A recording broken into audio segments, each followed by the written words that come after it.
अब तक हमने मैटलैब की बेसिक्स को काफ़ी हद तक डील कर लिया है। हम ये जान चुके हैं कि इंटरफेस जो है ये क्या शो कर रहा है, इसमें छोटी-छोटी विंडोज़ हैं, ये क्या शो कर रही हैं, ये टूल बार क्या शो कर रहा है, हम इनपुट कैसे लेते हैं, आउटपुट कैसे शो होती है, वेरिएबल्स को वैल्यू कैसे असाइन की जाती है। इस तरह के जो नॉर्मल चीज़ें हैं जो बिगिनर्स के लिए ज़रूरी हैं, एज़ अ बिगनिंग ज़रूरी हैं, वो हमने देख ली हैं। सिर्फ एक चीज़ जो ऐड करनी बाकी है वो ये कि अभी तक हमने न्यूमेरिकल आउटपुट देखी है। मतलब अभी तक हमने देखा है कि कैलकुलेटर के तौर पर अगर यूज़ हो जाए हमारा मैटलैब या किसी और तरह तो न्यूमेरिकल आउटपुट कैसे आती है। लेकिन हमने ये पहले बात की थी कि मैटलैब ग्राफिकल आउटपुट भी देता है। वो ग्राफिकल आउटपुट अभी तक हमने नहीं देखी। तो अब इस वीडियो में हम प्लॉटिंग को डिस्कस करेंगे, ग्राफिकल आउटपुट कैसे आती है वो डिस्कस करेंगे, उसका सिंटैक्स डिस्कस करेंगे। सबसे पहले हम एक्स को वैल्यू डिक्लेयर कर देते हैं।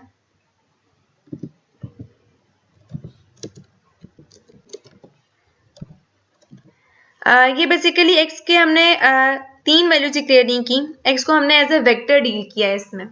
वेक्टर्स, मैट्रिसेस इन सब की डिटेल हम नेक्स्ट वीडियो से इंशाल्लाह स्टार्ट करेंगे। तो अभी इसको आप ऐसे समझ लो कि ये एक्स एक वेक्टर है जिसमें 1 2 3 3 वैल्यूज हैं स्टोर की गई हैं। वाई में भी करस्पॉन्डिंगली हम 3 वैल्यूज ही स्टोर करते हैं, यही वैल्यू स्टोर करें। तो अगर हम यहाँ पे करें प्लॉट एक्स वाई, तो ये देखें इसने इसे प्लॉट कर लिया। 1 की करस ये बिल्कुल y is equal to x पर लाइन बनी है, 3 के रिस्पॉन्डिंग एक्स 3। अगर हम ग्रिड ऑन करें तो इनको विजुअलाइज करना ज़रा ज़्यादा आसान हो जाएगा। अरे देखें 1 1.2 हर एक करस्पॉन्डिंगली वही वाला नंबर है। हमने सिर्फ 1 2 3 किया था और बाकी पॉइंट्स को उसने खुद ही ज्वाइन किया है। अब अगर हम देखना चाहें कि प्लॉट के और ज़्यादा फीचर्स कौन से हैं तो उसके लिए हमारे पास जो कमांड होती है जो हमने लास्ट वीडियो में ही डिस्कस किया वो है हेल्प की कमांड। सारे जितने भी फंक्शंस हैं प्लॉट के लिहाज से, जितनी भी इसकी डिस्क्रिप्शन है जो इस पॉइंट पर ज़रूरी है इनिशियली वो आ गई है। प्लॉट लीनियर प्लॉट करता है, आप मैट्रिसेस भी प्लॉट कर सकते हो लेकिन वो हम बाद में डिस्कस करेंगे। अगर आप प्लॉट वाई करो खाली तो वो कॉलम्स ऑफ वाई को प्लॉट करता है अगेंस्ट द इंडेक्सेस, मतलब 0 1 2 3। और दूसरी बात जो इंपॉर्टेंट भी है कि मैटलैब में जो इंडेक्सेस हैं वो 1 से स्टार्ट होता है, 0 से नहीं, unlike all the arrays in other programming languages और अदर थिंग्स। इसके अलावा आप जो लाइन का कलर है या फिर जो पॉइंट्स हैं उनको आप डिफरेंट तरह शो भी कर सकते हो। और लाइन्स सॉलिड भी हो सकती हैं, डॉटेड डैश डॉट भी हो सकती हैं, डैश्ड भी हो सकती हैं। अब जो पॉइंट्स हैं जिस तरह 1 3 5 जो पॉइंट्स थे उनको आप इस पॉइंट से, सर्कल से, एक्स मार्क से, plus, star, square, diamond, triangle किसी से भी शो कर सकते हो। आप लाइन का कलर चेंज कर सकते हो, ब्लू, ग्रीन, रेड, सियान, मैजेंटा, वाई, येलो, के for black and W for white. इसके अलावा आप एक ही प्लॉट की कमांड में दो तीन ग्राफ्स को प्लॉट भी कर सकते हो, वो एक ही सेम विंडो पर ही शो होंगे। जैसे अब ये एक एग्जांपल है, एग्जांपल फिर उन्होंने दी हुई है, ये ग्रीन है, ग्रीन लाइन हो जाएगी और डॉट सर्कल जो है वो शो होंगे। ये एक एग्जांपल उन्होंने दी हुई है, हम इसी को ही रन करके देखते हैं। हम एक विंडो बना लेते हैं, सॉरी स्क्रिप्ट फाइल बना लेते हैं ताकि हम इसको आराम से देख सकें। अब अगर मैं इसको सेव करूं, ये हमारी एग्जांपल है 3 कह देते हैं हम इसे, और अब मैं इसे रन करूं तो देखें एग्जांपल 3 रन हुई और अभी ग्राफ जो है वो कुछ ऐसा आ गया। देखें इसमें अब क्या क्या चेंजेस हैं। हमने डैश लाइन कहा है, रेड कलर की डैश लाइन विद स्क्वायर्स, तो ये रेड कलर की डैश लाइन विद स्क्वायर्स आ गई। लाइन विड्थ हमने कहा था 2 हो, तो लाइन विड्थ देखें नॉर्मल लाइन से ज़्यादा विड्थ है। मार्कर एज कलर देखें ब्लैक हो गया है, अंदर जो फेस का कलर है वो ग्रीन हो गया है। और मार्कर साइज देखें, अब ये जो पूरा मार्कर है ये भी कुछ छोटे छोटे ब्लॉक्स नहीं लग रहे, ये बहुत बड़ा हो गया। तो ये 10 इसका साइज क्योंकि हम रखा था इसलिए से। यहाँ पे मैं इसे ग्रिड ऑन कर दूं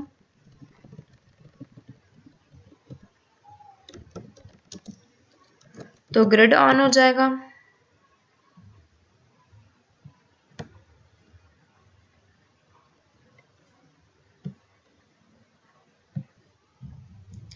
ग्रिड नज़र आ गया।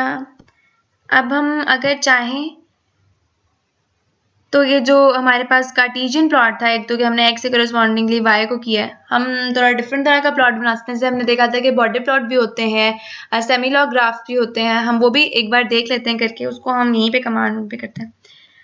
x इज इक्वल टू हम कह देते हैं 0 100 और y इक्वल्स टू हम कह देते हैं, बल्कि y इज इक्वल टू नहीं, हम लोग सेमी लॉग का एक जनरल ग्राफ बनाते हैं। उसके लिए जो ये सेमी लॉग है, इसका मतलब है कि मेरा सेमी लॉग ग्राफ में जाती हूँ, और y जो मैंने इसके साथ लिखा है, इसका मतलब है कि जो 10 की बेस वाली वैल्यूज होती हैं सेमी लॉग ग्राफ में, अगर आपको याद हो तो उसमें होता ये कि x की वैल्यूज होती हैं x एक्स पर, और जो y एक्स पर वैल्यूज होती हैं, चूंकि मैंने अभी यहाँ y लिखा है तो y एक्स पर जो वैल्यूज होंगी वो 10 की पावर में होंगी, तो ये सेमी लॉग ग्राफ होता है। मैं यहाँ पे x लिखती हूँ, ax पे x लिखती हूँ, और मैं इसे k कर देती हूँ, सॉरी इन्वर्टेड कॉमर्स में k कर देती हूँ। तो अब ये जो मेरे पास ग्राफ आएगा, ये देखें ब्लैक लाइंस में आया, और ये देखें y एक्सिस पर और x एक्सिस पर, y एक्सिस पर बेस 10 के लिहाज से आया है, जो भी हमारी एक्सिस पर डिजिट्स हैं वो 10 की पावर में है, क्योंकि एक्सिस जो है वो सेमी लॉग के लिए डिफाइन किया था और y को डिफाइन किया था। कि मैं यहाँ सेमी लॉग x लिखती ना, तो ये चीजें सारी 10 की पावर वाली जो भी नंबर्स हैं ये x पर आते और y पे जो x पे x की नॉर्मल वैल्यू है वो आती। क्योंकि ये सेमी लॉग ग्राफ है, इस तरह से ये कर्व नहीं बना। अगर ये कार्टेशियन नॉर्मल कार्टेशियन ग्राफ होता तो ये कर्व बन जाती, क्योंकि मैंने ई रेज़्ड टू पावर x को प्लॉट किया था, लेकिन ये सेमी लॉग ग्राफ इस तरह से एक स्ट्रेट लाइन बनी है। हम वापस अपने फंक्शन पे आ जाते हैं, इसे हम क्लियर ऑल कर लेते हैं। अगर मैंने इसको लेबलिंग करनी हो, जो ग्राफ में दूसरी चीज इंपॉर्टेंट होती है, तो वो मैंने कैसे करनी है, मैं कह देती हूँ टाइटल दे देते हैं हम इसे एग्जाम्पल प्लॉट था, ये दूसरा एग्जाम्पल प्लॉट कह देते हैं। इसके अलावा मैं एक्स लेबल कर सकती हूँ। एक्स लेबल क्या है हमारा, -पाई टू पाई है, तो इसको मैं पाई लेस देन इक्वल का साइन हम ये यूज करते हैं। लेस देन इक्वल के लिए ये चीज यूज होती है, और यहाँ पे x है तो x और लेस देन इक्वल वापस इस तरह लेस देन इक्वल का ऑपरेटर आ जाएगा बेसिकली यहाँ पे, और यहाँ वापस पाए इन्वर्टेड कॉमा से क्लोज करना हमने। y लेबल पर मैं f ऑफ x कह देती हूँ सिंपल, और लीजेंट भी हम कर सकते हैं, जो कि हम बाद में देखेंगे, तो अभी के लिए इतना ही काफ़ी है। मैंने इसे रन किया तो ये मेरे पास देखें अब ग्राफ कैसा आया।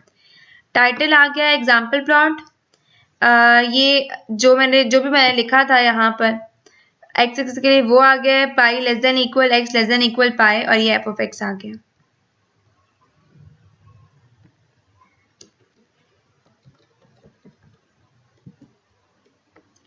इसे मैं चेंज कर सकती हूँ। अगर मैं यहाँ पे दो ग्राफ प्लॉट करना चाहूँ तो मैं क्या करूँगी, बल्कि उससे पहले हम इसके एक्सिस को देख लेते हैं। अगर मैं यहाँ एक्सिस टाइट लिखूँ तो ये पूरा एक्सिस जितने हैं उसके लिहाज से आ जाएगा। इससे पहले रन कर लेते हैं, ये देखेंगे पूरा एक्सिस पर आ गया, मतलब स्टार्टिंग पॉइंट एंडिंग पॉइंट, इसका स्टार्टिंग पॉइंट एंडिंग पॉइंट जितनी वैल्यूज डाटा में थी उसके लिहाज से इसने अपने आप को फिट कर लिया। आप इसको चेंज भी कर सकते हैं। अगर मैं एक्सेस y की और x की लिमिट्स को हम अलग से xlim और ylim के साथ भी चेंज कर सकते हैं, और एक्सिस के साथ भी। अभी हम x के साथ चेंज कर रहे हैं। मैं इसे कह देती हूँ, अभी कितनी रेंज हम वो देख लेते हैं पहले।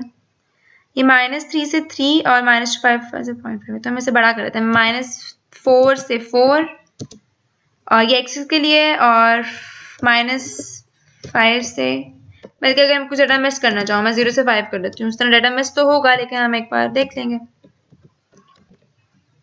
तो देखें अब इसने दूसरी वाली कमांड एग्जीक्यूट करनी है, पहले वाले एक्सिस को ये कर देगा। उससे पहले हमें इसे रन करना होता है। ये मैंने इसे रन किया, और अब देखें इसने पहली वाली एक्सिस टाइट को, जो हालांकि मैंने उसे खत्म नहीं किया था, लेकिन इसने उसे एग्जीक्यूट नहीं किया, इसने दूसरी को किया। इसने 0 से लेके 5 तक कर दिया, और चूंकि -2.5 से y स्टार्ट होता था, तो उसने वो सारा कुछ रिमूव कर दिया। एक्सिस में ये लिमिट्स थी, इसलिए उसने इन्हीं लिमिट्स पर हमारा डाटा जो है वो शो कराया। इसे हम खत्म कर देते हैं। ये इतना अच्छा नहीं लग रहा। इसके अलावा हम 2 ग्राफ भी प्लॉट कर सकते हैं, हम चाहें तो इसी पर कर सकते हैं। अगर मुझे इसी पर करना है तो इसमें होल्ड ऑन करूंगी और जो दूसरा ग्राफ है वो मैं प्लॉट कर लूंगी। प्लॉट x,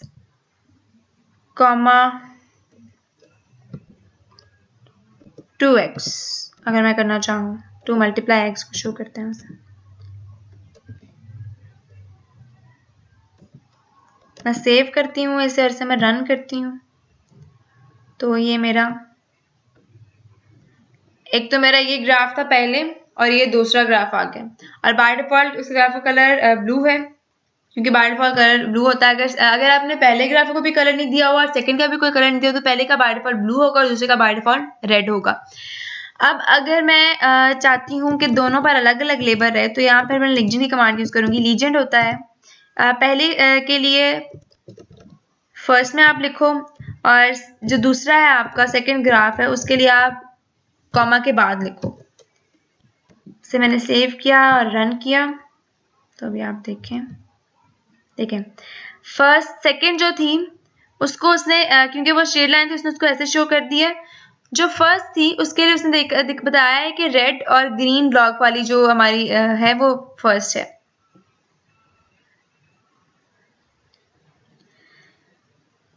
लेबल्स हो गए हमारे, हमने एक्सिस को देख लिया, हमने कार्टेशियन प्लॉट को देख लिया। अब जो एक और चीज़ है वो ये कि हम ये भी कर सकते हैं कि इस पे नहीं हो, हमारा किसी और फिगर में, दूसरी फिगर में जो है वो डाटा स्टोर हो। ये सिंपल मैं आपको कर देती हूँ। मैं कह देती हूँ प्लॉट करना है मुझे y और 2y।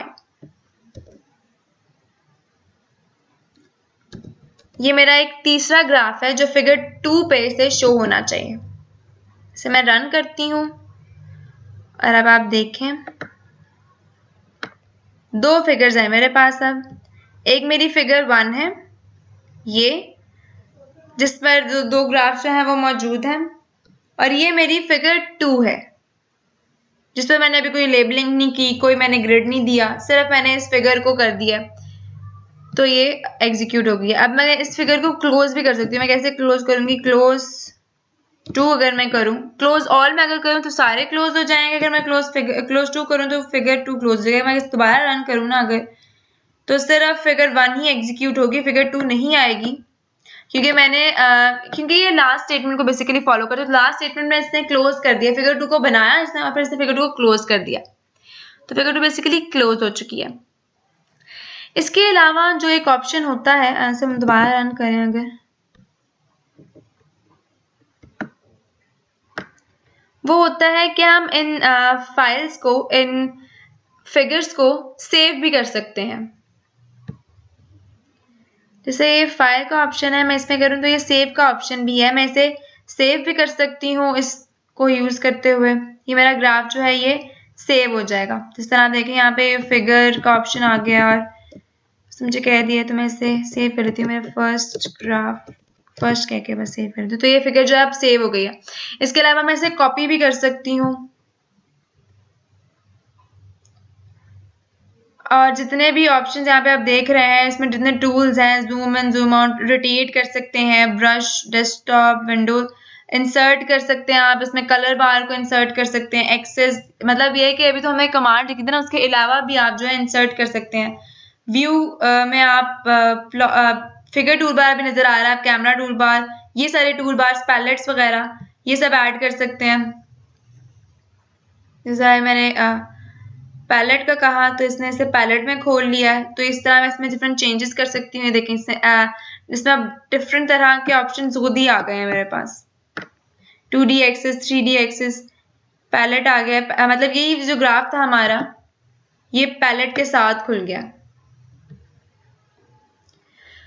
इस तरह के और भी ऑप्शंस होते हैं, फिगर सेव करना, कॉपी पेस्ट करना। एक और जो चीज़ है, मज़े की चीज़ है, वो ये है कि अभी हम इसे क्लोज करते हैं, चल पड़ेगी। देखिए सारी चीज़ें यहीं पे स्टोर होती गई हैं। हम बार भी बना सकते हैं, पाई ग्राफ भी बना सकते हैं। फॉर एग्जाम्पल अगर मैं कहती हूँ x इज इक्वल टू 1363 और मैं इसको कहती हूँ पाई, और यहाँ देखिए यहाँ पे उसने बता दिया कि इसकी इनपुट जो है वो 1 होती है, तो मैंने x किया यहाँ पे। और ये देखें इसको रन कर, क्योंकि अभी ये स्क्रिप्ट फाइल नहीं थी तो रन करने की जरूरत नहीं होती। देखें ये पाईग्राफ बन गया एक। उसने खुद ही, हमने सिर्फ डेटा दिया, उसने उससे पाईग्राफ बना दिया। इस तरह बार ग्राफ भी बन सकता है। बार ग्राफ के लिए जरूरी है कि आप 2 एक्सेस दो। तो पहले हम दूसरा y डिफाइन कर देते हैं। y equals 2 4 7 6। साइज जो है वो सेम होना जरूरी है इस केस में। बार देखिए हम बार के ऑप्शंस भी आ जाएंगे x, y, और अब हमने इसे रन किया। यार हमारा इस वजह से आया है क्योंकि हम जब बार्स बनाते हैं तो एक ही वैल्यू पर हम 2 बार्स नहीं बना सकते, लेकिन जब हमने यहाँ पे किया है तो 3 और 3 2 बार रिपीट हो रहा है, और चूंकि ये 2 बार रिपीट हो रहा है उससे करस्पॉन्डिंग की 2 डिफरेंट वैल्यूज हैं, इस तरह से आ रहा है। तो इसके वजह से इसका मतलब ये है कि जब भी आपने बार ड्रॉ करना है, बार ग्राफ ड्रॉ करना है या किसी भी तरह के ग्राफ ड्रॉ करने हैं, तो इसलिए आपने इस बात का ख्याल रखना है कि ये जो इसकी बेसिक रिस्ट्रिक्शंस हैं उनको फॉलो लाजमी करता हो। अब अगर हम इसे चेंज करेंगे, हम x को चेंज कर देते हैं 1 3 5 7, सारी डिस्टिंक्ट वैल्यूज हैं, और y को हम चाहे वही रहने दें, और क्योंकि y में तो सारी डिस्टिंक्ट वैल्यूज वैसे ही हैं। और अब हम बार x y करें तो अब ये ऑब्वियसली हमें एक बार ग्राफ प्लॉट करके देगा। हम इसे सिंपली एंटर करते हैं और ये देखें ये आपके पास बार ग्राफ आ गया। और यहाँ पे वही केस है कि बाय डिफॉल्ट कलर जो है वो ब्लू है। 1 3 5 से करस्पॉन्डिंगली उसने बार ग्राफ हमें ड्रॉ कर दिया। इसके अलावा जो आपके प्लॉट्स हैं उनमें एक चीज जो और आपने देखनी होती है वो है कि ये तो अभी 2D प्लॉट्स थे, आप 3D प्लॉट्स भी बना सकते हो। वो आप कैसे बना सकते हो उसकी हम एक एग्जांपल ले लेते हैं। मैं यहाँ लिखती हूँ t इज इक्वल टू 0 0.001 और 4 मल्टीप्लाई 5। ये चीज़ें मैं किस तरह डिक्लेयर करी हुई हम लोग बाद में देखेंगे क्योंकि मैंने मैट्रिसेस को भी बाद में डिस्कस करना है। अब हम प्लॉट करते हैं प्लॉट 3। ये जो प्लॉट 3 है ना ये 3D प्लॉट दिखाएगा हमें। तो 3D प्लॉट में डायमेंशंस भी 3 होनी चाहिए, x y z होनी चाहिए। x को हम कह देते हैं साइन ऑफ t, y को हम कह देते हैं कॉस ऑफ t, z को हम t कह देते हैं खाली, और इसको हम अब प्लॉट करते हैं। तो ये देखें ये आपका एक आ गया है प्लॉट। अगर मैं इसको देखना चाहूँ कि वाकई 3D है तो ये देखें मैं जहां जहां इसे रोटेट कर रही हूँ ये हो रही है बिल्कुल 3D प्लॉट है। ये ग्राफ ये एक्सिस चेंज कर रहे हैं और ये 3D रोटेट हो रहा है। इसको बिल्कुल ऐसे करूँ 2 एक्सिस हैं तो ये देखें 2 डायमेंशन सर्कल है, और वैसे ये एक हेलिक्स है जो कि शो भी हो रहा है। It's fun doing that. खैर ये हमारे पास एक 3D प्लॉट आ गया। इसके अलावा सिर्फ 3D प्लॉट ही नहीं और भी बहुत से फंक्शंस हो सकते हैं जो कि हम प्लॉट को यूज करते हुए कर सकते हैं। हम 3D सर्फेसेस बना सकते हैं, हम शेडिंग कर सकते हैं, उनमें डिफरेंट तरह के कलर मैप्स शो कर सकते हैं। एक एग्जांपल जिसमें मैं अभी डिस्कस करूंगी, बाकी चीज़ें जो प्लॉटिंग की है डिटेल में वो हम बाद में डिस्कस करेंगे। अभी बेसिक्स के लिहाज से तो ये काफ़ी है। एक एग्जांपल और जो हम कर सकते हैं वो ये है कि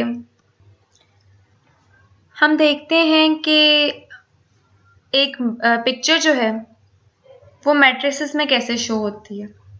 ये थोड़ा एडिशनल वर्क है लेकिन हम ये कर लेते हैं। It will be fun doing that क्योंकि प्लॉटिंग और पिक्चर्स वगैरह इनसे काम करना थोड़ा सा मज़े का भी होता है। तो उसके लिए सबसे पहले मैं यहाँ पे पेस्ट कर देती हूँ। मैंने एक पिक्चर रखी है उसे मैं पेस्ट कर देती हूँ हमारी इस जगह पे। तो ये पिक्चर जो है यहाँ पे पेस्ट हो गया। मैं इसको यूज़ करूँगी और मैं देखूँगी कि ये किस तरह की मैट्रिसेस जो है वो बनती है। उसका सिंटेक्स जो है सबसे पहले अगर मैं खाली लिखूँ आई एम रीड, इस तरह मेरी जो पिक्चर है उसकी मैट्रिसेस मुझे मिल जाएगी। फाइल नेम मैंने इसलिए पहले लिखा है ताकि मुझे पता चल जाए क्या, ताकि ये मेरे फोल्डर में रहे और इसको इंक्लूड करना आसान रहे। डॉट png है ये।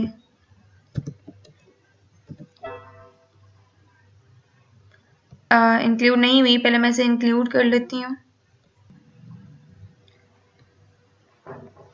इस पिक का अगर नाम चेंज करते हैं तो अब दोबारा इससे वही वाला सिंटेक्स के साथ रन करने के बाद देखिए ये इतनी बड़ी सारी मैट्रिक्स जो है ये इस पिक्चर को जो शो कर रही है। ये बहुत बड़ी मैट्रिक्स है, कॉलम 144 थ्रू 151, ये बहुत ज़्यादा बड़ी मैट्रिक्स है। 151 तक इसके कॉलम्स हैं और रोज भी बहुत ज़्यादा लग रही हैं।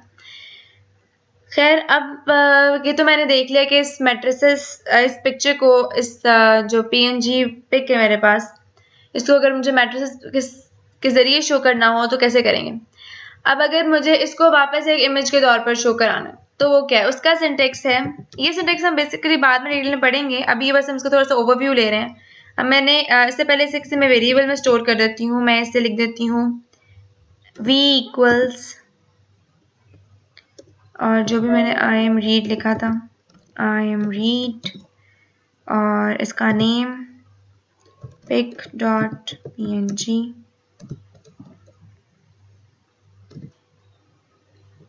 और अब मैं इमेज लिखती हूँ v। इमेज से बेसिकली आपका जो ये सारा मैट्रिसेस है ये इमेज के तौर पर शो होता है। अब ये देखें, ये मेरी इमेज थी जिससे मैंने पहले मैट्रिसेस में किया। चूंकि पहले थोड़ा सा वेरिएबल्स का मसला था इसलिए उसने पहले उसे नहीं एक्सेप्ट किया, लेकिन अब नाम चेंज करने के बाद उसने उसे पहले मैट्रिसेस बनाए और फिर उसके बाद उसने उसकी इमेज भी बनाई।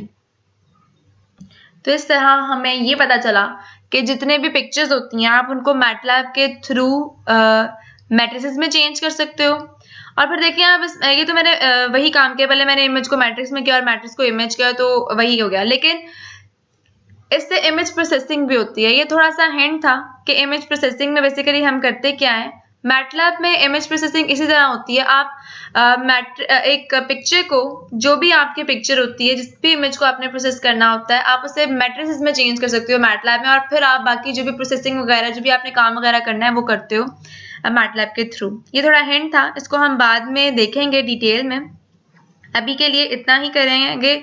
हमने प्लॉटिंग कर ली है आज। प्लॉटिंग में जितने भी 2D प्लॉट्स थे, 3D प्लॉट को भी हमने थोड़ा बहुत देख लिया है और थोड़ा सा हमने हिंट ले लिया है कि इमेज को मैट्रिक्स में कैसे चेंज करता है मैटलैब। और इसके अलावा जो जनरल प्लॉटिंग के कंसेप्ट हैं, लेबल, लीजेंड, लिमिट्स कैसे सेट करना है एक्सिस का, जो ग्राफ है उनकी शेप्स कैसे चेंज कर सकते हो आप, मतलब ग्राफ में लाइंस, शेडेड लाइंस कैसे हो सकती हैं, डॉटेड लाइन कैसे हो सकती हैं, डैश्ड कैसे हो सकती हैं, कलर कैसे चेंज कर सकते हैं, वो सारा सिंटेक्स हमने देख लिया है। और इसके अलावा कुछ और अगर मसला हो तो हम सिंपल हेल्प प्लॉट लिखें या हेल्प कोई भी फंक्शन हम लिखें तो वो उसकी सारी डिटेल जो हमारे पास आ जाएगी और मैटलैब खुद हमारी बहुत हेल्प कर देता है। तो मैटलैब की बेसिक्स के लिहाज से इतना काफ़ी है। नेक्स्ट टाइम हम जो हमारा नेक्स्ट टॉपिक है फंक्शंस हैं और मैट्रिसेस वगैरह हैं, उनको अब डिटेल से डिस्कस करने पर आएंगे। बेसिक्स के लिहाज से इतना काफ़ी है।